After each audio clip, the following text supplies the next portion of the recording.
Good morning, everyone. Welcome to the Just Streets Manifesto webinar. We're very happy that you're joining us this morning from Europe and beyond.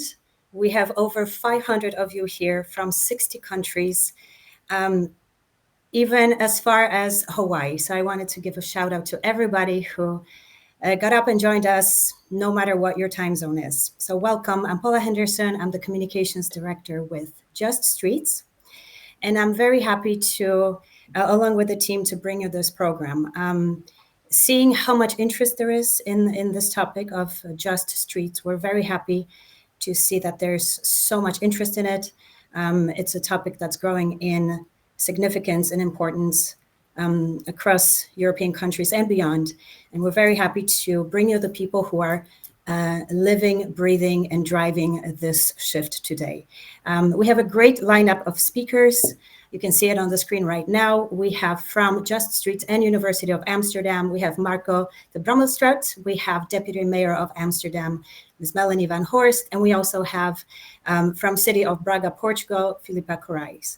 So for now, I would like to hand over the microphone to the man behind the manifesto. He will tell you more about the background of this. So Marco, the floor is yours. Well, thank you, Paula, for this nice introduction. And thank you all for coming from all over the world for this talk. The language we use to think about mobility and our streets is not a neutral mirror of reality. The language we use shapes which problems we identify and which problems we overlook. It shapes the solutions we consider and those we never discuss. And in turn, it shapes how we design our mobility systems and our streets. Ultimately, the language we use to think about our streets shapes us, our behavior, our interactions, and the society we create.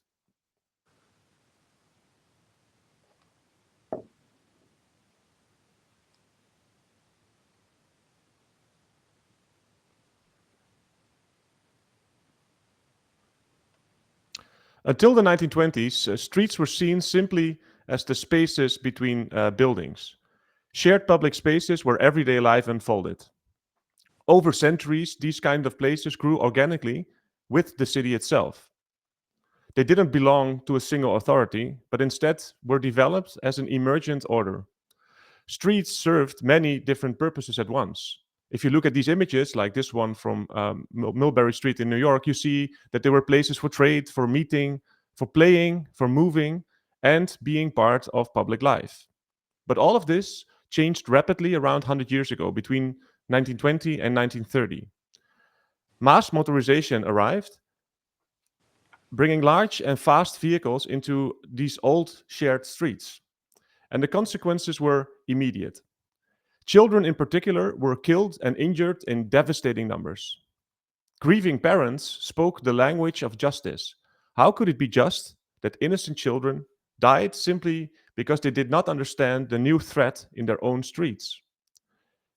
But within a decade, a different language emerged. One that shifted our attention away from justice and towards efficiency, order, and the freedom of individual car drivers. Around the 1930s, we invented the language of modern traffic engineering. Traffic engineering was shaped by modernist ideals, especially those of people like Le Corbusier. And he imagined cities as efficient machines for production, with people functioning as orderly cogs. Streets, in his view, needed to be cleared of their mixed uses and dedicated to one single goal: the efficient movement of car traffic from A to B. At first, these ideas likely seemed unusual, but they hardened quickly. They solidified into guidelines, standards, and models. They solidified into institutions, into professional domains with experts, into laws, and eventually they solidified into concrete, steel, and asphalt. Over time, the once radical choices began to feel obvious and natural. Today, many of these assumptions go unquestioned. They solidified our imagination and conversations. The language became a radical monopoly. So, what were the key assumptions? Many of them are hidden in the original metaphors that were used to write the first book for traffic engineers. So, now we talk about congestion as if it were a natural problem demanding our constant attention, being on every radio station every half hour. Even though the concept itself came from hydraulic engineering, where it is of utmost importance that sewage pipes or water pipes must never clog. The first traffic engineers also used biological metaphors and started to see the city as a body. We talk about the heart of the city, we talk about urban tissue, about cutting urban tissue, and about traffic arteries. And if you go to your cardiologist, he or she will tell you that such arteries must also never clog. It can actually lead to traffic infarcts. And then, of course, we need to build bypasses. We also treat individual travel time savings as the unquestioned holy grail of mobility policies, built on an outdated image of humans as purely rational, isolated Homo economicus units. Economics itself, as a language, has moved on from this, but traffic engineering still clings to this metaphor. Through this language, its assumptions and choices, we slowly transformed our once shared primeval street into the production street, optimized for car throughput and individual time savings. But this came at the expense of nearly everything else. Children now learn at school at the age of 4 that they could no longer play here. They got fenced off playgrounds and learned to cross at the zebra crossing. In some contexts, they get even taught to thank the drivers if they made it safely to the other side. Everyone else is told that they must be cautious and disciplined.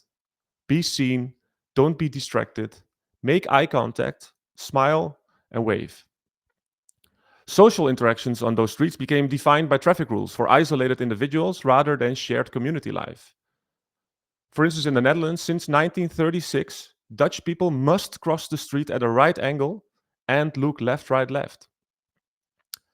And now, a century later, we find ourselves stuck. We have not gained any travel time. We actually lost travel distance.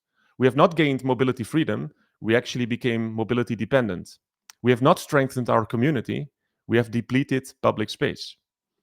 And we have quietly given up our children's right to the city. If we want a true mobility transition, so if we really want to reclaim our streets and transform our lives, we must challenge this underlying language that created this system that we are now struggling with. The hopeful part is that we can actually do this. Actually, humans, are exceptionally good at changing the language and the ways that we think. There are 7,000 languages spoken around the world, and as Professor Lara Boroditsky said, languages are living things. They are tools that we can hone and adjust to suit our needs. Changing language, however, is not about making others think differently. It's not the marketing department. Changing language is about noticing how you think and asking yourself, why do I think the way that I do? And also, how can I think differently? Once you do, new possibilities emerge, new ideas, new conversations, new alliances, and even new political momentum, as we will hopefully hear after my talk today. With this in mind, we launched the Dutch Manifesto for the Just Street. It offers 5 new principles that help us reimagine streets as public spaces serving multiple needs, a perspective actually much older than traffic engineering. This new, or you could say very old, narrative has already helped illuminate dilemmas that engineering alone could no longer resolve. And it has united a wide and diverse coalition of actors who discovered shared interests. Youth doctors and children play organizations signed the manifest because they saw how children's health depends on better streets. Groups working against loneliness, organizations advocating for trees and biodiversity recognized their common need for space now occupied by cars. Thousands of citizens joined out of concern for neighborhood quality, and many cities realized they needed a new narrative to build new alliances and activate the silent majority in their cities that quietly supports change. The five principles are: 1. Public space. Streets are shared public spaces between our homes, public spaces where we live together. 2. Variation. Streets should allow many different activities: children growing and playing, plants flourishing, animals finding a home, people meeting, shopping, exploring, and traveling. What a street supports depends on its context. 3. Carefree living. Everyone should be able to live healthy, mentally and physically. You shouldn't have to fear being hit by a car or worry about harming somebody else. Eliminating danger at its source is the key. 4. Participation. Because many activities take place on the streets, its design must involve multiple disciplines and residents as active citizens, not passive users. And 5. Control over speed. Society determines speed limits, not vehicles. When we reclaim the control, streets can be shaped again by human needs. And this manifesto has already sparked action. Each year, one city hosts the Week of the Just Street, using it to accelerate its street transition agenda and showcase their projects. Consultant and construction firms increasingly frame their work around street justice, and 10 cities now place justice at the heart of their mobility plans. This example in Wageningen shows that the independent mobility of 8-year-olds is now the guiding compass for their policy, and it was adopted unanimously. In the city of Renkum, the rights of older adults and people with disabilities to have a dignified and equal access have become central. Together with partners of the Just Streets Research Consortium, we are now taking this momentum to an international level. And we invite all of you to join us in changing the language with which we think, talk, and design our streets. Because the language we use is not neutral. It shapes the problems we see and the solutions we consider. In turn, it shapes our systems and our streets, and it shapes the society we become. So the choice before us is this: will you continue to think within the old narrative of pipelines and isolated individuals, or will you embrace a more human way of seeing streets as shared public spaces? Will you keep struggling against the loud minority resisting change, or learn how to activate the silent majority that supports transformation? Will you attempt one more round of technical optimization, or will you begin shifting the deeper assumptions and metaphors that guide our mobility systems? And let me be clear, this choice is not mine. It's not even ours collectively. The choice is yours. And if you are ready to build new alliances and to create new political momentum, we are ready to help you move. I now want to give the floor to our next guest today, which is the Deputy Mayor for Mobility at the City of Amsterdam, Melanie van der Horst.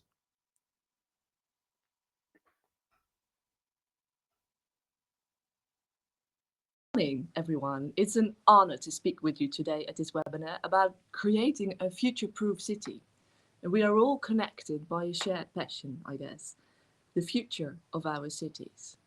And cities like Amsterdam face immense challenges, but also hold incredible potential to lead the way in creating sustainable, inclusive, and enjoyable urban environments. And Amsterdam is a city that has always embraced change, from its origins as a small settlement on the Amstel River to the vibrant global city it is today. Amsterdam has continuously adapted to meet the needs of its people. And yet, one challenge has remained constant throughout our history: space, or rather, the lack of it. Space is at the heart of our discussion today. Amsterdam is growing rapidly. Every year, more residents, jobs, and visitors are added to our city, making our streets, parks, and neighborhoods busier. And this growth is a sign of success, of course, but it also brings huge challenges. How do we ensure that Amsterdam remains an enjoyable, healthy city for everyone? How do we balance the needs of a growing population with the finite space and resources we have? The answer lies in making choices, tough choices, I can say, about how we prioritize, how we use our space, and how we can change our perspectives.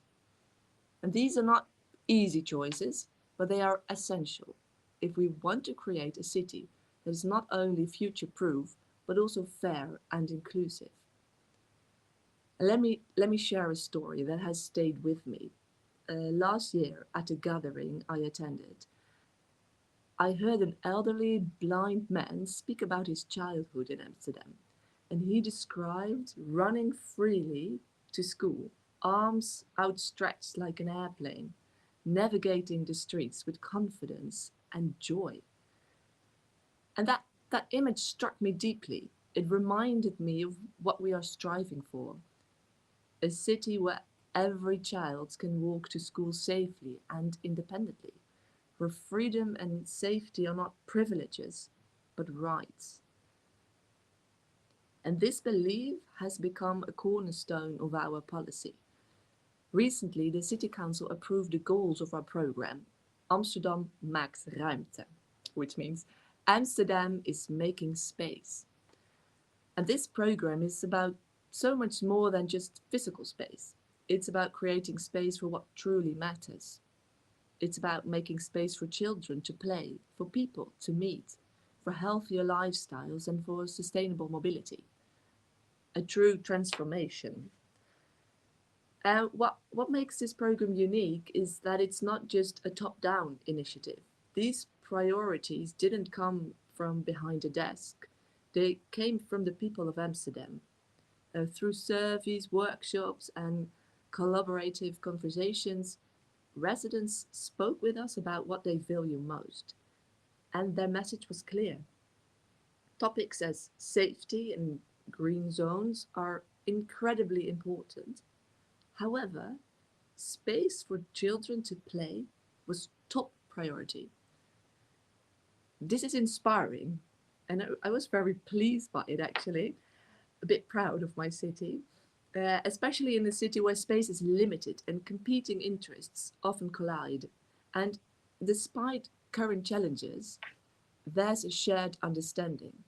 A city where children can grow up freely is a better city for everyone.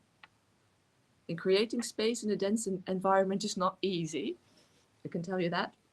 It requires making tough decisions and rethinking how we use our city. For example, we've started to redefine which groups should have priority access to the city by car. Emergency services, caregivers, and essential deliveries are at the top of the list. And this means that others may need to adapt by walking, cycling, or using public transport more often. And these decisions are not always popular, but they are necessary to ensure that our, at some places, historic city remains accessible and functional for everyone. And because everybody knows why we are doing it, for a positive story, people want to join. And together with businesses in Amsterdam, we are also exploring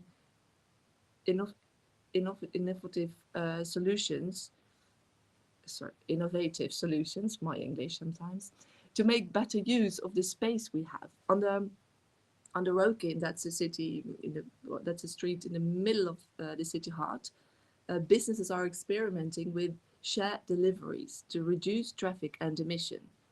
We are also looking at ways to use our canals for waste transport, which would free up space on our streets and reduce congestion. And residents play a crucial role in this transformation. Across the city, people are coming together to create greener schoolyards, plant trees, and support biodiversity projects. And these grassroots initiatives show that the power and creativity of the Amsterdam community. Connection and involvement are key, and that's not easy, but it can be done. And I'm very happy to see a growing willingness and urge of neighborhoods to commit themselves to these initiatives. But we have to strive for more. To build a truly future-proof city, we need to see beyond our immediate needs and consider the bigger picture. And this means asking ourselves some difficult questions. What are we willing to give up to create more space for others? Can we park our cars further away to make room for green spaces? Can we accept new housing developments in neighborhoods to accommodate more families? And these are not easy questions, but they are essential if we want Amsterdam to grow sustainably. They're questions that every city must grapple with as we face the challenges of urbanization, climate change, and social inequality. And as a municipality, our role is to guide this process with transparency and trust. And we need to provide clarity about our goals and the steps we are taking to achieve them. We also need to create room for experimentation, where new ideas can be tested and refined. And also that's quite a challenge, I can say. I've some experience myself. In our approach to the city mobility, we experiment continuously. And Amsterdam is known as a cycling city. Still, we are always looking for ways to improve. We're experimenting with new bike routes, making cycling safer. We're experimenting with car-free zones, giving us more space for greenery or meeting points. And we are experimenting with shared mobility solutions, freeing up parking space and public spaces, sharing the scarce available space. And these initiatives and others make our city more sustainable and inclusive, ensuring that everyone, regardless of income, age, or ability, can move around safely and easily. But it's also a more fun city. It's an enjoyable city. So we should not talk about what we want less in our city. We have to talk about what we want more in our city. I think that's very important in the whole storytelling. And Amsterdam's strength lies in its creativity and the willingness to innovate. But we cannot do this alone. We need the support and collaboration of residents, businesses, and organizations, but also of you.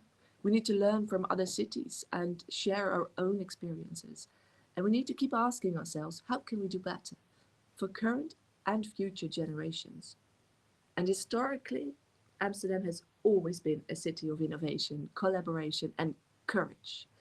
And from the construction of our iconic canals to the development of our cycling infrastructure, we have shown that bold ideas can lead to a lasting change. And today we have the opportunity to build on this legacy and create a city that's not only future-proof, but also serves as an inspiration for others, at least I hope. Thank you so much for joining this important conversation, and I look forward to hearing your thoughts and ideas on how we can shape the future of our cities together. Thank you. Thank you, Deputy Mayor. We want to apologize for some technical difficulties. Unfortunately, we were not able to see Deputy Mayor before, but she is live with us. And she will stick around for the Q&A session after the next presentation. So please start thinking about your questions for our speakers and put them in the comment section on your page. And now we'd like to give the floor to our third speaker. She's coming to us from Braga, Portugal, Filipa Corrais, who is the head of the mobility department at the municipality. Filipa, the floor is yours. Hello. I would like to begin by thanking Just Streets for the invitation and greeting the other speakers and the audience. It is an honor for me and for the municipality of Braga to be here today participating in this webinar.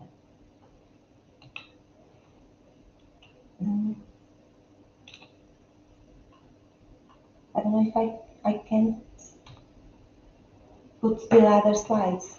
Sorry. Oh, great. Thank you. So, Braga is a city in northern Portugal and the capital of its district. It has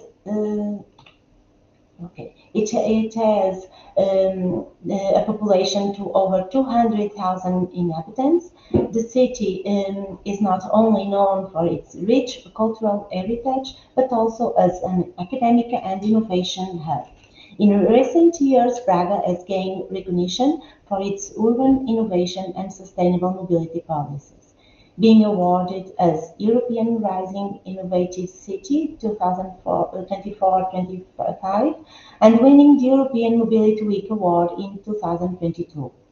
Our pilot area in the Just Street is the André Soares School Quarter.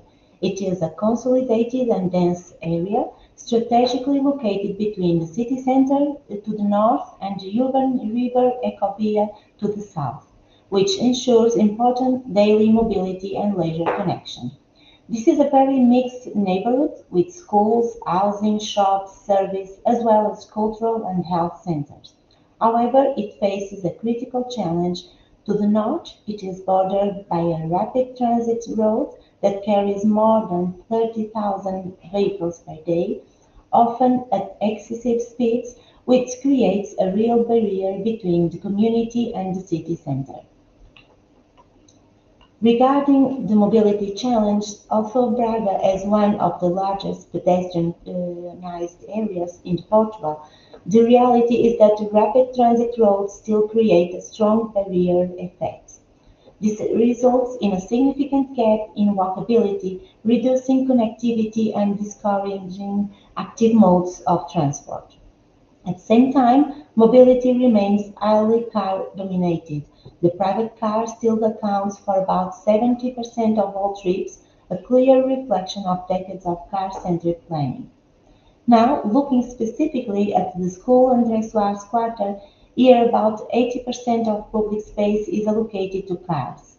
Yet, this area has a strategic role. It will serve as a key link to the future BRT pedestrian catchment areas.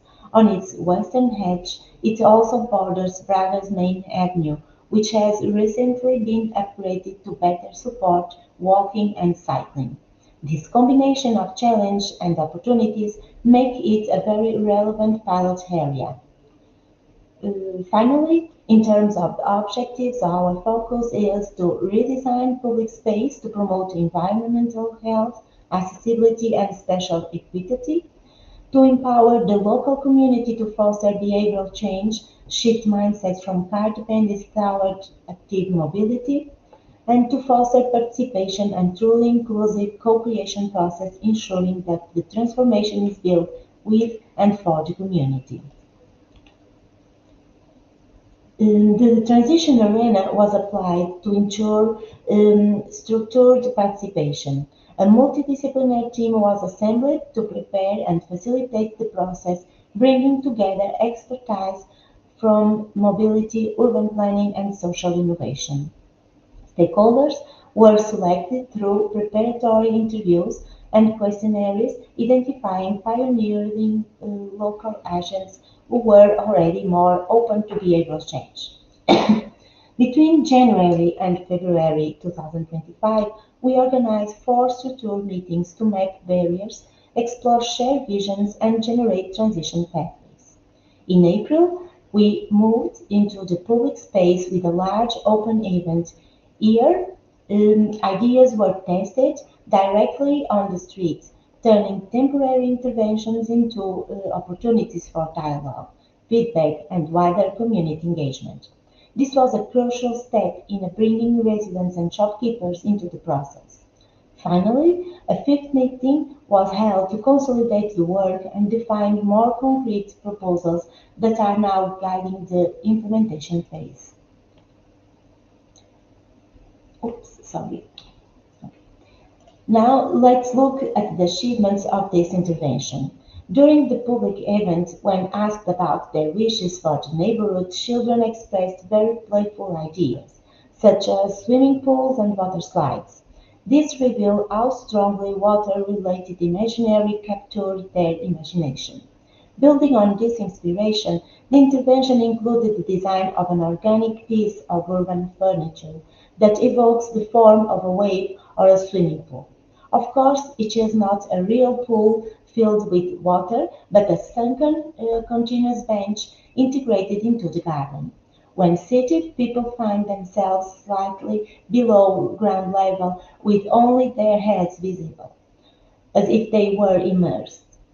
The concept will be further enriched by inviting children to personalize ceramic tiles that will be placed at the bottom of this pool, reinforcing both identity and community ownership of space. So the first achievement was the creation of an enhanced green area with these benches, creating a place where people feel welcome to stay rather than just pass through. The second intervention involved the pedestrianisation of lime streets around the school. This change was fundamental in improving safety for students and families, while also reinforcing the idea that streets can serve multiple functions beyond car traffic. The third interventions focus specifically on the redesign of the school entrance. Here, we implemented a raised crossing at the junction right by the school entrance, which immediately reduced car speeds and improved safety. At the same time, we moved traffic away from the school gate, restricting through traffic only to residents' vehicles. The transition arena methodology proved very effective in building valuable social capital. It empowered pioneer agents within the community, and their leadership has been crucial to mobilize broader participation and to generate trust throughout the co-creation process. So beyond the physical changes in space, the project has also strengthened community engagement and laid the foundation for longer-term transformations. The recent municipal elections brought changes in city leadership, which poses a challenge to ensuring the continuity of the project during the political transition. The change in school leadership led also to a temporary interruption in the collaboration, as the new principal was initially unwilling to get involved in the project. In this sense, the continuity of the project and alignment with the school community required renewed dialogue and institutional commitment. Also, we are facing some challenge regarding the engagement from shopkeepers and residents. Has been very difficult to motivating them to actively participate. Lessons learned: in this type of process, constant engagement is really key. It is important to reach and include really motivated participants along the way to ensure effective capacitation and co-creation. So, how Dutch Just Street Manifesto can help. So, regarding our challenge, how do you think we think the Dutch Just Street Manifesto can help? By providing a long-term vision beyond political cycles, by framing streets as shared public space, it anchors the project in long-term values that transcend changes in leadership, reinforces institutional alignment with the school community. The principle that streets must be safe, inclusive, and accessible for the strengthens collaboration with new school leadership, improves engagement with residents and shopkeepers, emphasizing streets as places to walk, cycle, and linger without fear, helps communicate clear, relatable benefits, places participation at the core of the street transformation. By stating that diversity, equity, and public participation must shape design, it legitimates deeper community involvement, frames mobility change as systematic change, treating justice in the streets as a driver of broader urban transformation, support efforts to tackle barriers. So, thank you so much.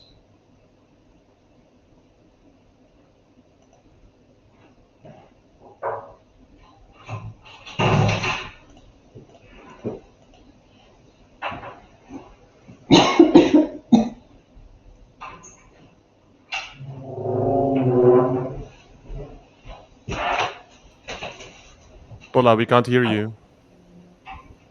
Okay. Yeah.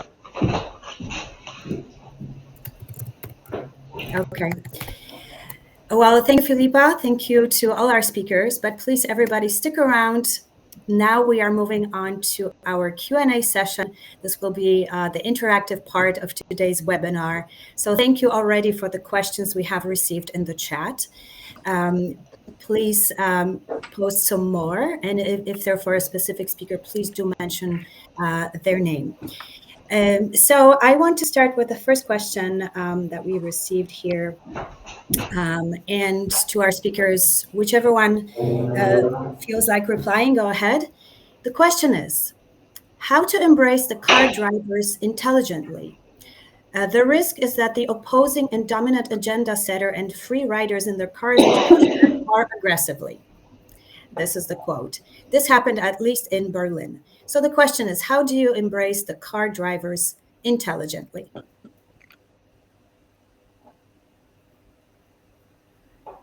Who would like to take that one on? Well, I could give it a shot, but I think this is really a question also for the deputy mayor. But I think one of the key questions is, or maybe a reflection on that is, aren't we already doing that a lot? Aren't we already for decades trying to get that group on the table and activated? It seems a bit weird that we are now positioning them as, oh my God, what should we do with the car drivers? If only somebody thinks of the car drivers. But I guess the idea here is that the car drivers do hold a powerful position, and that they will indeed often have the ears of politicians or policymakers. But here, I think, but that's also then a question that I can I throw the ball to Melanie here. I think that changing the narrative could actually help in decentering the conversation away from cars, and actually having the conversation about other things can still have the perspective of car drivers on the table, but now the perspective is decentered. It's no longer about cars or against cars. It's for the rights of children, and that, I think, really shifts the conversation, the dynamics of the conversation, but still includes ideally all dimensions. Yeah, thank you, Marco. I couldn't really understand the question, but now I do. I think I have two examples. One is we introduced 30 kilometers per hour in our city for car drivers to drive less fast. And what we did was changing the story, changing the whole perspective. That it was a bit bold, and I was like, oh, how will everybody react? But the thing is, we had a big campaign about safety, and we do this for each other. Like, it's not the government says you have to drive slower, but please think about your neighbor kid. Please think about the older people trying to be safe in the city. And I think it was a good campaign, because it made everybody think about, oh, why am I doing this? It's not and I always says, from a driver's perspective, I agree, it's really slow. But from the perspective of everybody else, 30 kilometers per hour with a car, still pretty fast in the city, or you want to have your kids go freely to school. So I think that's really changing the perspective was really important. And I think that we've always been thinking about we have to be somewhere very fast, and then to show that, well, it doesn't really matter that much in a crowded city how fast you are driving, at what time you arrive, because it's always busy.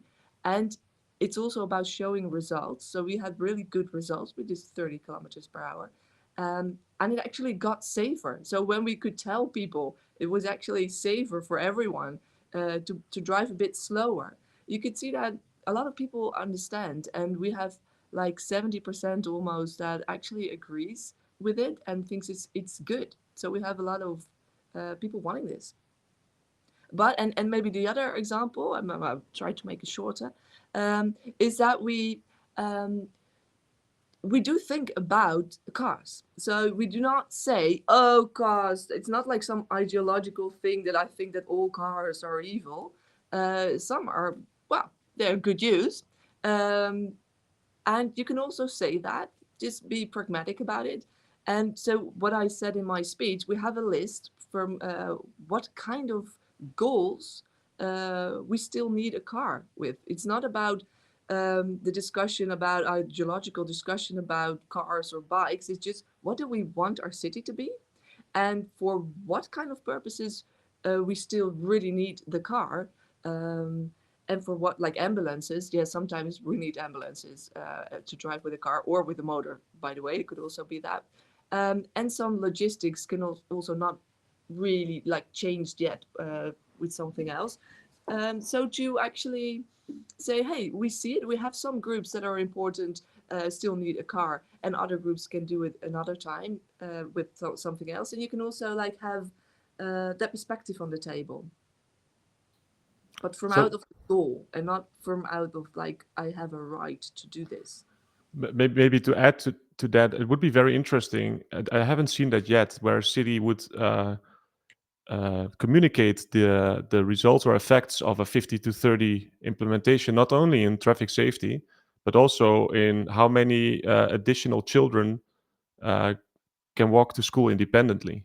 Yeah. Like, could we measure that? Could we actually support that, and then frame the discussion on the effects also in those terms, and say, look, so we have done this all together, and what we have achieved is that there's a 10% increase in children that are now that now can go to school autonomously.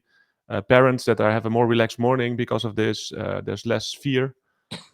So I think that would be a nice additional step to decenter again this conversation of only thinking about it in traffic engineering terms. That would absolutely be lovely, because my husband, when we just introduced the 30 kilometers, one of my kids just walked out of the door. It was very naughty. And I was like, oh, what is he doing? He's so young. And then my husband said, you know what? I feel really less stressed out because we have the 30 kilometers per hour now. And I was like, oh, this is in my private life also like a thing now. Yeah, should have been in the newspaper, or more of those quotes and anecdotes, because I think it's much harder then to go back to the question that then the car driver lobby comes and says, well, that's all ridiculous.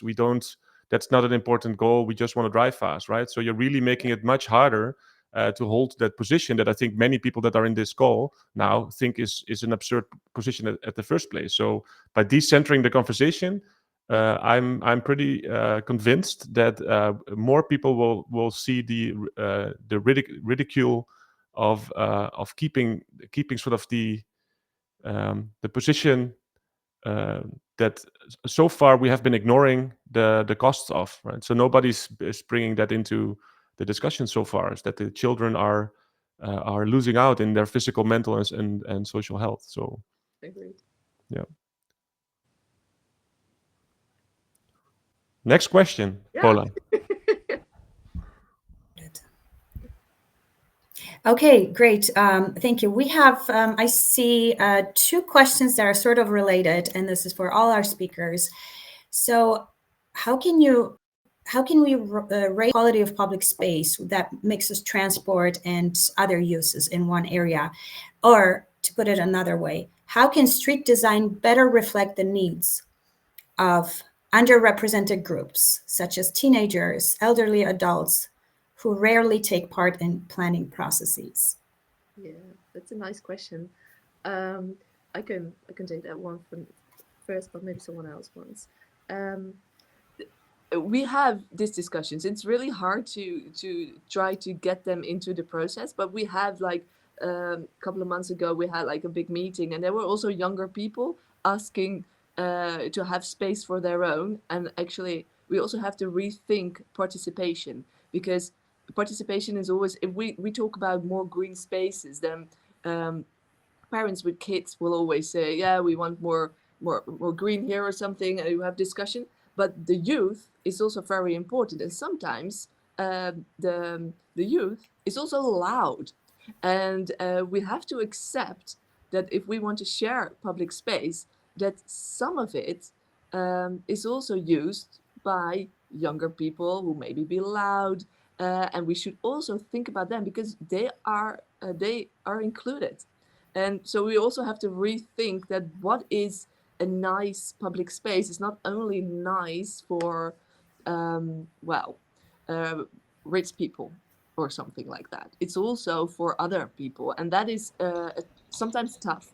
It's also tough about playing areas. They are loud too, like they are noisy, and then people don't want a playground in front of their house. But actually, we need a lot of playgrounds, so it's not only centered at one. We need kids to play on the streets, so they can divide and play everywhere. So we need to have that discussion as well.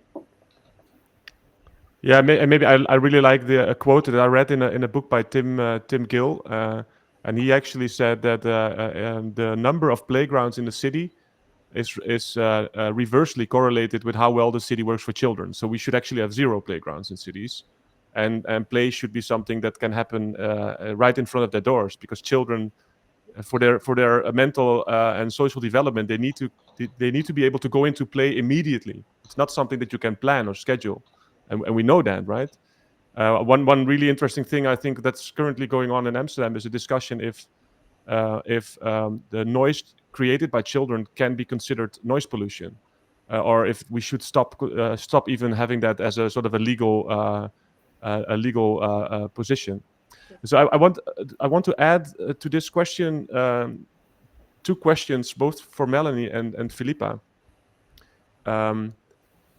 Because how can we make the streets more public spaces for all these groups? I think that's the core principle of the Just Street Manifest. The idea is that all these people have not only a need or a desire, they have a right. They have an undisputable right that is often even grounded in United Nations treaties.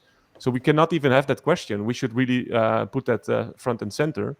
But then the question to Philippa is what is currently the key barrier that is holding us back in putting that front and center?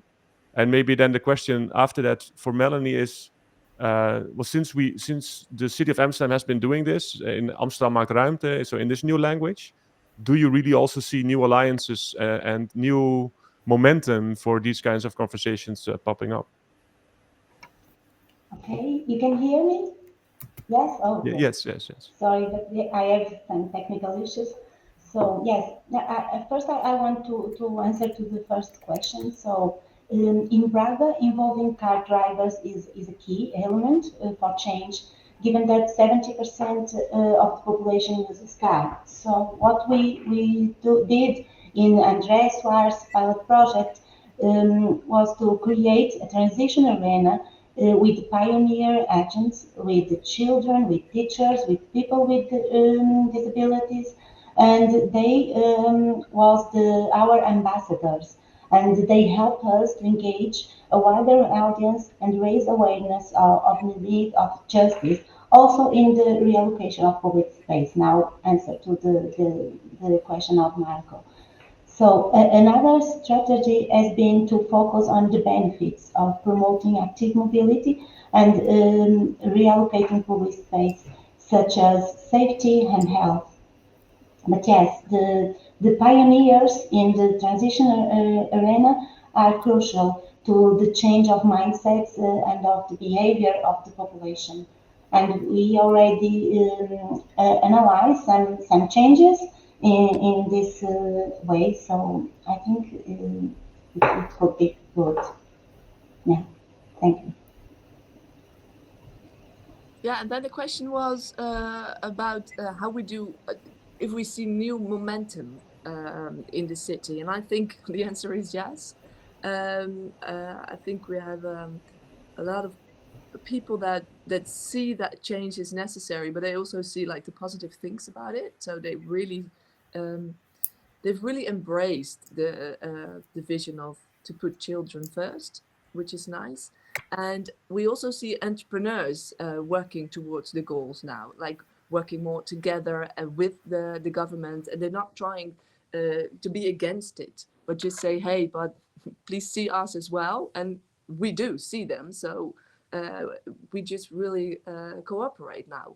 And with the children, we say, yeah, we said, like, we think that noises of children, are just the noises of the city we need to embrace and not fight against. It's like complaining about the noise of wind.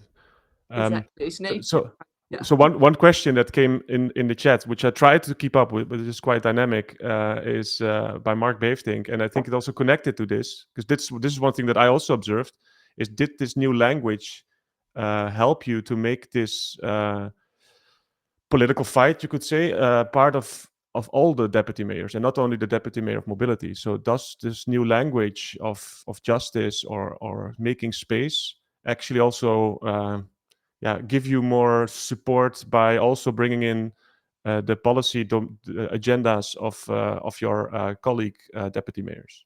Yeah, definitely, more and more. And the deputy mayor of healthcare, and he's very enthusiastic about putting health and first. Like, it's very important in our vision, is a healthy city. And well, he's struggling with obese children and only watching their screens. So everything that we can do in public space to actually make it more attractive for children to go out. And that's the same for the deputy mayor of sports. He's very enthusiastic about more playgrounds for kids, because he also sees that they need to move around more and to be more active. So yes, and I think that also with what I told you about the 30 kilometers per hour, how we did that, and putting children first. Yeah, I mean, the deputy mayor of education likes it as well if we put children first, because she's also struggling at schools with safety. Children want to walk to school but not being safe. A lot of parking issues there. So yes, it's a much broader vision.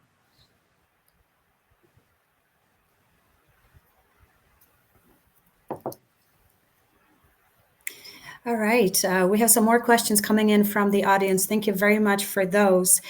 The one I want to ask right now to all of the speakers, it comes from several people in the audience, because we talk about cities, but somebody here is wondering about suburban areas. When people travel from home to their workplace, let's say from suburb to suburb, what about more rural areas? And also how to avoid the risk of gentrification of transformed streets. So the overreaching theme here is going a little bit beyond what we talked about in cities. So suburbs, rural areas, how can this manifesto be applied there? And also preventing gentrification, making streets just for all. And all of that in 6 minutes, right?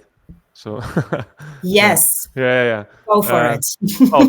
Very, very shortly, as I addressed very shortly in my opening talk, is that the manifest has always also been applied in a municipality like Renkum, which in a Dutch context would be considered rural, but I think in many other contexts would be considered suburban sprawl. So it's small villages close to a big city. But that doesn't mean that the key principles, the key rights that people have are still the same. And that's the whole point here, right? Is that we want to it's not a new blueprint. It's actually a new conversation starter about are we considering all the important rights? And they might be very different. There might be a very different context in a suburban environment. It's also important, though, to realize that again, we are focusing on all these poor people that always have to travel from one to the next. But commuting is a minority of all the trips that people take, especially women. Have many more other types of trips to be taken during a day. So around 70% of all mobility trips are actually not work related. They are care related or shopping related or socially related.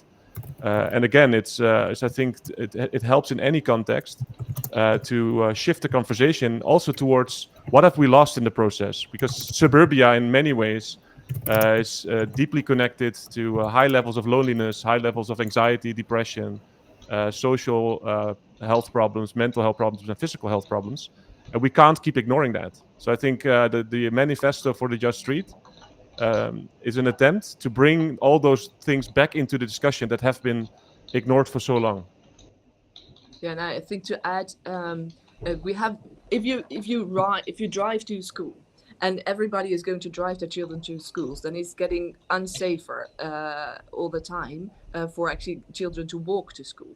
So the discussion is not about them driving to school instead of walking. It's like less driving and more walking. And that's the same with suburbia and everything. It's not, we really have to be aware that if we like step in that frame that you need to have a car because otherwise you cannot arrive at some place. It's more about investing in public transport and in locations, because we have we rely on the car so much now that can plan hospitals like miles away. They're too far away sometimes, and we centralize all these kind of things because we know we can drive there, but we actually need to have need to have cultural institutions close by. We have to have healthcare close by. So we have to change the whole system actually. And when we keep on making the other decisions, you also step in the framework. Yeah, but then we need more space for roads, because otherwise we cannot get there. We really need to change that perspective.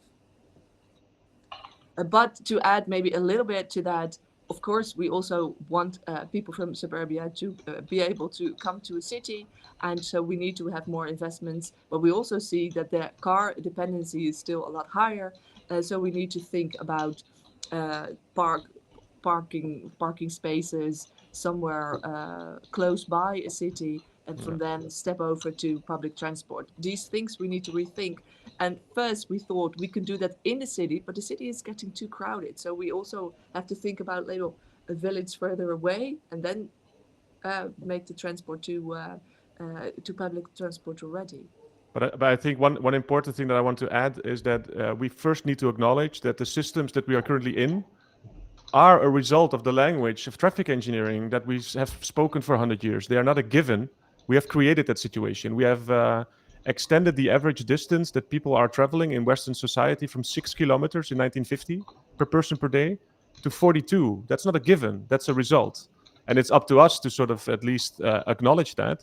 And then it's not saying that it's easy to just sort of solve that in one day. But the required condition for us to start solving that is a new language that I'm completely convinced of.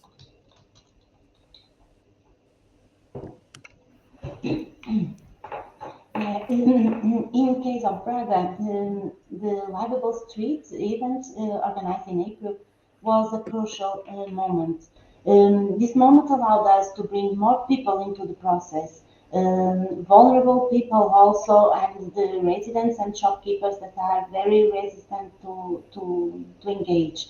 The fact that we involved the school, which organized several events in this day throughout the day, allowed the population to better accept this kind of experience. And the population considered it to be a school event rather than a municipal one, and this allowed us to open a dialogue for change. At this event, we took the opportunity to prepare a new moment of participation for the entire population, which allowed us to gather more contributions for solutions also for the old people. So, yeah.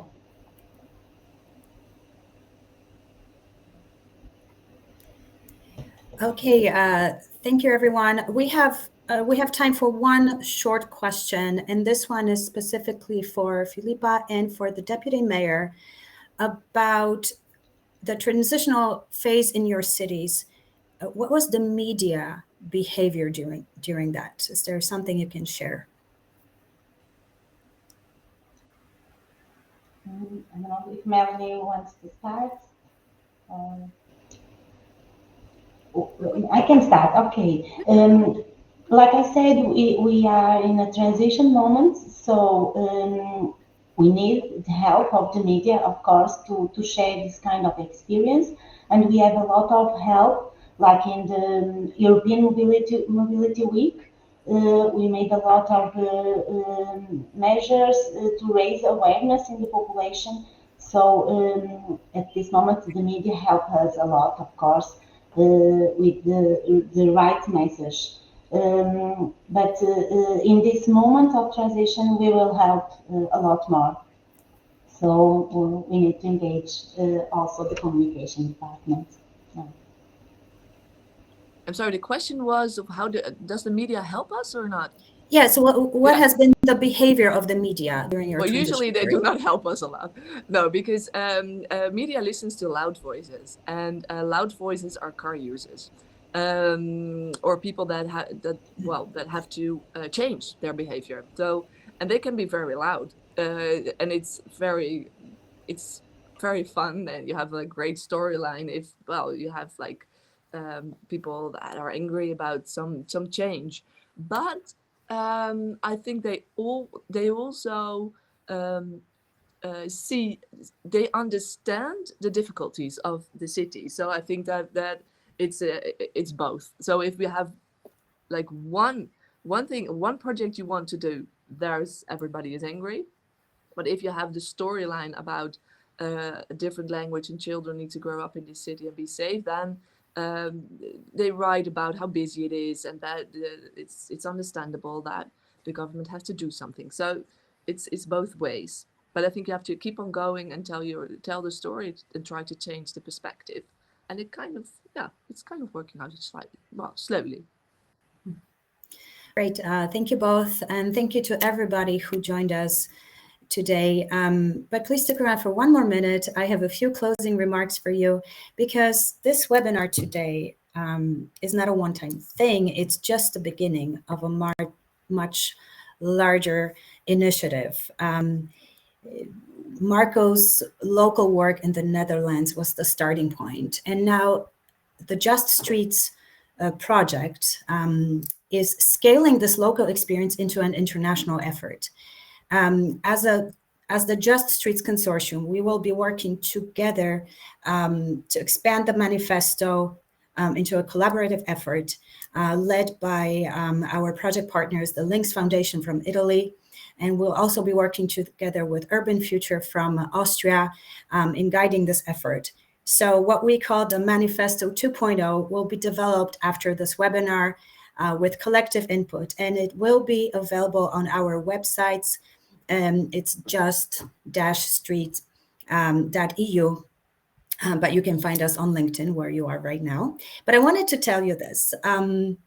All of you who registered for this webinar, you can expect to hear from us within the next few weeks or so. We will have a special offer for you to attend our partners Urban Future, the Better Cities event. And the reason we want to invite you there is because this topic, and if the participation today is any indication, this is a very hot topic, the justice in streets. And we are currently, Urban Future is currently developing a track for the conference that will cover justice issues in depth, especially how to incorporate street justice into leadership. So this is something that we believe will be of interest to you attendees. So please make sure that you watch your inbox. And this concludes the webinar. Thank you again to everyone. We had over 500 people from 60 countries. We're very, very excited to see this topic gain momentum. So thank you, everyone. We hope you're leaving today inspired and motivated to act. Thank you.